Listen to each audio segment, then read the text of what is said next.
పాపిగా నన్ను చూడలేక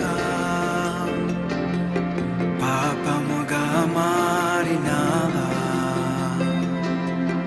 దోషిగా నన్ను చూడలేక నా శిక్ష నీవు పొందినావా. నా తల ఎత్తుటకు నీవు తల వంచితివే, అర్హత నాకిచ్చుటకు అవమానముందితివే, తండ్రితో నన్ను చేర్చుటకు